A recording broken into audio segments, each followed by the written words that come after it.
Everyone, welcome back to my YouTube channel study in Bengali.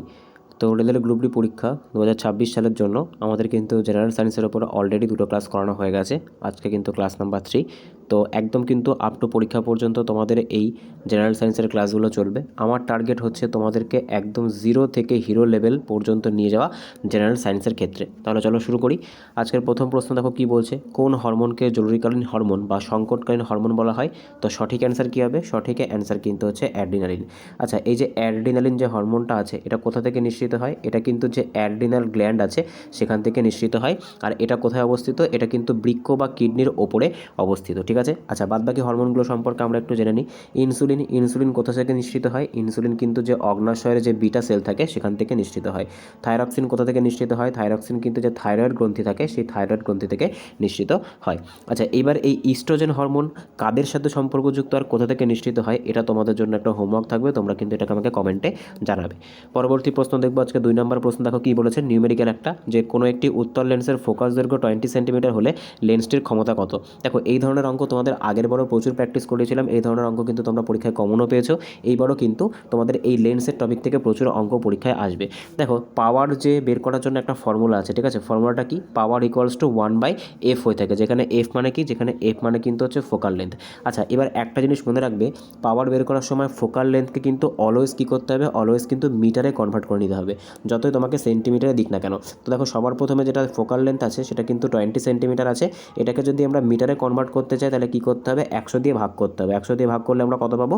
100 দিয়ে ভাগ করলে কিন্তু আমরা পেয়ে যাবো 0.2, ঠিক আছে। 0.2 পেয়ে যাবো, 0.2 মিটার। এইবার আমাদেরকে কী করতে হবে? এবার আমাদেরকে ফর্মুলাটা পুট করতে হবে। তো দেখো, পাওয়ার ইকুয়ালস টু কী হচ্ছে? Power equals to focal length. Focal length কত পেলাম? 0.2। এই পয়েন্টটা ওপরে উঠে গিয়ে 10 হয়ে যাবে, 2 দিয়ে কাটলে কত হচ্ছে? 5, ঠিক আছে। আর পাওয়ারের ইউনিট কী হয়ে থাকে? পাওয়ারের ইউনিট কিন্তু ডায়াপ্টার হয়ে থাকে, এটাকে ডি দিয়ে প্রকাশ করা হয়। এবার দেখো, এখানে একটা ফ্যাক্ট আছে যে উত্তল লেন্স, ঠিক আছে। উত্তল লেন্স বলেছে মানে কি? উত্তল লেন্সের যে ফোকাস দৈর্ঘ্য সেটা কিন্তু পজিটিভ হয়ে থাকে, তাই আমাদের অ্যান্সার কিন্তু হয়ে যাবে +5D, ঠিক আছে। +5D দেখো কোথায় আছে? এটা কিন্তু যে অপশন নাম্বার বি এটাতে আছে, আর এটাই কিন্তু আমাদের সঠিক অ্যান্সার হয়ে যাবে। পরবর্তী প্রশ্ন দেখবো কী বলেছে। দেখো, যে আধুনিক পর্যায় সারণীর সবথেকে বেশি সংখ্যক মৌল কোথায় আছে? তো সঠিক অ্যান্সার কী হবে? সঠিক অ্যান্সার কিন্তু হচ্ছে ষষ্ঠ পর্যায়। এখানে কিন্তু টোটাল 32 32টা মৌল কিন্তু এখানে আমরা দেখতে পাই। পরবর্তী প্রশ্ন দেখব কি বলেছে। দেখো, আজকে 4 নাম্বার কোশ্চেন, যে নিচের কোনটি অ্যাম্ফোটারিক অক্সাইড বা উভয়ধর্মী অক্সাইড, ঠিক আছে। উভয়ধর্মী অক্সাইড বা অ্যাম্ফোটারিক অক্সাইড কোনটা? তো সঠিক অ্যান্সার কী হবে? সঠিক অ্যান্সার হচ্ছে কিন্তু Al2O3, ঠিক আছে। কী হবে? Al2O3। আচ্ছা, এই যে Al2O3 যেটা আছে সেটা কি? সেটা কিন্তু হচ্ছে একটা অ্যাম্ফোটারিক অক্সাইড বা উভয়ধর্মী অক্সাইড। দেখো, এটাকে কি বলা হয়? এটাকে কিন্তু যে অ্যালুমিনা, ঠিক আছে, এটাকে কিন্তু অ্যালুমিনাও বলা হয়। পরবর্তী প্রশ্ন দেখবো কি বলেছে। দেখো, যে রক্ত জমাট বাঁধতে কোন আয়নটা সাহায্য করে, ঠিক আছে। আচ্ছা, এক্ষেত্রে তোমাদের একটু বুঝতে প্রবলেম হতে পারে, এটা আমি তোমাদেরকে ঠিক করে দিচ্ছি। তো দেখো, এটা হচ্ছে এরকম, তারপরে হচ্ছে Ca2+, ঠিক আছে, আর এটা কিন্তু হচ্ছে Na+। তো রক্ত জমাট বাঁধতে বা ব্লাড কোটিংয়ের ক্ষেত্রে কোন ধাতুর আয়ন সাহায্য করে? তো সঠিক অ্যান্সার কিন্তু হচ্ছে অপশান সি, ঠিক আছে, যেটা কিন্তু তোমার ক্যালসিয়াম, যেটা এটা কিন্তু সাহায্য করে। পরবর্তী প্রশ্ন দেখবো আজকে 6 নাম্বার প্রশ্ন কি বলেছে। দেখো, একটা নিউমেরিক্যাল আছে, যে কোনো একটি 5 কেজি ভরের বস্তুর ওপর 10 নিউটন বল প্রয়োগ করলে 2 সেকেন্ড ধরে কাজ করলে বস্তুটির ত্বরণ কত হবে? দেখো, ত্বরণ বের করার জন্য বা ত্বরণকে কি বলা হয়? ত্বরণকে কিন্তু অ্যাক্সেলারেশন বলা হয়ে থাকে। তো অ্যাক্সেলারেশন বের করার জন্য একটা ফর্মুলা আছে, সেটা কি? সেটা কিন্তু হচ্ছে F=ma। কি বললাম? F=ma। আচ্ছা, এখানে F মানে কি? এখানে F মানে কিন্তু হয়ে যাচ্ছে ফোর্স, ঠিক আছে। M মানে কি? M মানে কিন্তু হয়ে যাচ্ছে মাস। আর A ফর কি? A ফর কিন্তু হচ্ছে অ্যাক্সেলারেশন। এবার জাস্ট ডেটাগুলোকে পুট করতে হবে। তো দেখো, আমাদের যেটা ফোর্স ছিল, প্রথমে এখানে ফর্মুলাটা এখানে আরেকবার লিখে নিই। তো ফোর্স ইকুয়ালস টু ma। আচ্ছা, এবার দেখো, এক্ষেত্রে যে এফ যেটা আছে যেটাকে আমরা কি বলছি? যেটাকে কিন্তু আমরা বলছি ফোর্স। তো এখানে দেখো, ফোর্স কত আছে? ফোর্স কিন্তু আমাদেরকে এখানে বলে দিয়েছে যে 10 নিউটন, ঠিক আছে। ফোর্স বলে দিয়েছে 10 নিউটন। মাস কত বলেছে? মাস কিন্তু বলেছে 5 কেজি। আর অ্যাক্সেলারেশন কিন্তু আমরা জানি না, ঠিক আছে। এবার এই 5 দিয়ে এটাকে যদি কাটি তাহলে আলটিমেটলি অ্যান্সার কত হচ্ছে? A=2। তো সঠিক অ্যান্সার কী হবে? সঠিক অ্যান্সার কিন্তু হয়ে যাবে 2 মিটার পার সেকেন্ড স্কোয়ার, ঠিক আছে। কোথায় আছে? এটা কিন্তু যে অপশন নাম্বার এ এটাই কিন্তু সঠিক অ্যান্সার হয়ে যাবে। এখানে এই যে 2 সেকেন্ড, এটার কিন্তু কোনো ভ্যালু নেই, ঠিক আছে। এটা কিন্তু জাস্ট তোমাদের কনফিউজিং পারপাস দিয়েছে। পরবর্তী প্রশ্ন দেখবো আজকে 7 নম্বর প্রশ্ন, যে মানুষের লালাগ্রন্থিতে কোন উৎসেচকটি পাওয়া যায়? তো সঠিক অ্যান্সার কী হবে? সঠিক অ্যান্সার কিন্তু হচ্ছে টায়ালিন, ঠিক আছে। এটা কি? এটা কিন্তু তোমার হচ্ছে একটা শ্বেতসার ভাঙক উৎসেচক। এটা কিন্তু কি করে? এটা কিন্তু যে কার্বোহাইড্রেট থাকে সেই কার্বোহাইড্রেট পরিপাকে কিন্তু সাহায্য করে। আর আমাদের যে পরিপাক সেটা কিন্তু আমাদের মুখ থেকেই শুরু হয়ে যায়, ঠিক আছে। পরবর্তী প্রশ্ন দেখব। পরবর্তী প্রশ্ন কি বলেছে, আজকের 8তম প্রশ্ন, কোন বিজ্ঞানী তড়িৎ বিশ্লেষণের সূত্রগুলি দিয়েছিলেন? তো সঠিক অ্যান্সার কী হবে? সঠিক অ্যান্সার কিন্তু হচ্ছে ফ্যারাডে। ঠিক আছে, তড়িৎ বিশ্লেষণ মানে কি? তড়িৎ বিশ্লেষণ মানে কিন্তু হচ্ছে যে ইলেকট্রোলাইসিস। ঠিক আছে, তো ইলেকট্রোলাইসিসের যে সূত্রগুলো সেটা কে দিয়েছিলেন? সেটা কিন্তু দিয়েছিলেন মাইকেল ফ্যারাডে। পরবর্তী প্রশ্ন দেখব কি বলেছে, আজকে 9 নম্বর প্রশ্ন, যে সবথেকে বেশি তড়িৎ ঋণাত্মক বা ইলেকট্রোনেগেটিভ মৌল কোনটা? তো আমাদের যে মডার্ন ডে পিরিয়ডিক টেবিল আছে সেখানে যে মৌলগুলো আছে তার মধ্যে সবথেকে বেশি ইলেকট্রোনেগেটিভ কোনটা? তো সঠিক অ্যান্সার কী হবে? সঠিক অ্যান্সার কিন্তু হচ্ছে ফ্লোরিন। ঠিক আছে, ফ্লোরিন কি? ফ্লোরিন কিন্তু সবথেকে বেশি ইলেকট্রোনেগেটিভ। ঠিক আছে, ফ্লোরিনের যে অ্যাটমিক নাম্বার সেটা কত? সেটা কিন্তু হচ্ছে 9, আর এটা কিন্তু একটা হ্যালোজেন। ঠিক আছে, ফ্লোরিন কিন্তু একটা হ্যালোজেন, আর এটা কিন্তু যে ইলেকট্রোনেগেটিভিটি সেটা কিন্তু সবথেকে বেশি, বা তড়িৎ ঋণাত্মকতা সবথেকে বেশি। পরবর্তী প্রশ্ন দেখব কি বলেছে। পরবর্তী প্রশ্ন আজকে 10 নম্বর প্রশ্ন, যে কোন লেন্স ব্যবহার করে মায়োপিয়া বা হ্রস্ব দৃষ্টির প্রতিকার করা হয়ে থাকে? আচ্ছা, মায়োপিয়া মানে কি? মায়োপিয়াতে কিসের সমস্যা হয়ে থাকে? মায়োপিয়াতে কিন্তু যে দূরের জিনিস, ঠিক আছে, দূরের জিনিস দেখার যে সমস্যা সেটাকে কিন্তু মায়োপিয়া বলা হয়। আর মায়োপিয়া সারানোর জন্য কিন্তু অবতল লেন্স, ঠিক আছে, অবতল লেন্সকে আরেকটা কী নামে ডাকা হয়? এটাকে কিন্তু কনকেভ লেন্স বলা হয়, বা এটাকে কিন্তু ডাইভার্জিং লেন্সও বলা হয়ে থাকে। ঠিক আছে, তো এই যে অবতল লেন্স ব্যবহার করে কিন্তু মায়োপিয়া সারানো হয়ে থাকে। আচ্ছা, উত্তল লেন্স কিসের জন্য ব্যবহার করা হয়ে থাকে? উত্তল লেন্স কিন্তু যে হাইপারোপিয়া, যেটাকে অনেকে হাইপারমেট্রোপিয়াও বলে, সেটার জন্য কিন্তু ব্যবহার করা হয়, যেটাতে কিন্তু কাছের জিনিস দেখতে সমস্যা হয়। পরবর্তী প্রশ্ন দেখব কি বলেছে, যে ভারী জল বা D2 এর আণবিক গুরুত্ব কত? তোমাদের প্রিভিয়াস যে ক্লাসটা ছিল সেখানে কিন্তু আমি D2O সম্পর্কে তোমাদের একটা বেসিক আইডিয়া দিয়েছিলাম, যে এটাকে কিন্তু মডারেটর হিসেবে কোথায় ব্যবহার করা হয়? পারমাণবিক যে চুল্লি থাকে সেই পারমাণবিক চুল্লিতে কিন্তু ব্যবহার করা হয়ে থাকে। আর এক্ষেত্রে কিন্তু হাইড্রোজেনের যে সেকেন্ড আইসোটোপ, যেটাকে আমরা ডাইটেরিয়াম বলি, সেটা কিন্তু ব্যবহার করা হয়ে থাকে। তো এই যে D2O আছে, এই D2 এর আণবিক যে গুরুত্ব সেটা কত? তো সঠিক অ্যান্সার কিন্তু হচ্ছে 20। ঠিক আছে, সঠিক অ্যান্সার হয়ে যাবে কিন্তু 20। পরবর্তী প্রশ্ন দেখব। আবার দেখো, ফিজিক্সে একটা নিউমেরিক্যাল এখানে আছে, যে একটি 8 ওহম রোধের তারকে টেনে দ্বিগুণ করা হলে তার নতুন রোধ কী হবে? ঠিক আছে, দেখো এটা কিন্তু এটা 8 ওহম না, এটা হচ্ছে 4 ওহম। ঠিক আছে, 4 ওহম রোধের তারকে টেনে যদি দ্বিগুণ করা হয় তাহলে তার নতুন রোধ কী হবে? দেখো এক্ষেত্রে কিন্তু একটা ফর্মুলা আছে। ফর্মুলাটা কি? দেখো, যেটা করতে বলছে, দ্বিগুণ করতে বলছে। ঠিক আছে, সবার প্রথমে তোমাকে মনে রাখতে হবে যে n = 8। আচ্ছা, এই n মানে কি? n মানে কিন্তু বর্তমানে কতটুকু রোধ আছে। তো বর্তমানে কত আছে? বর্তমানে কিন্তু 4 ওহম আছে। ঠিক আছে, বর্তমানে কিন্তু 4 ওহম আছে। এইবার এই যে 4 ওহম রোধ আছে, এটাকে কত গুণ করতে বলেছে?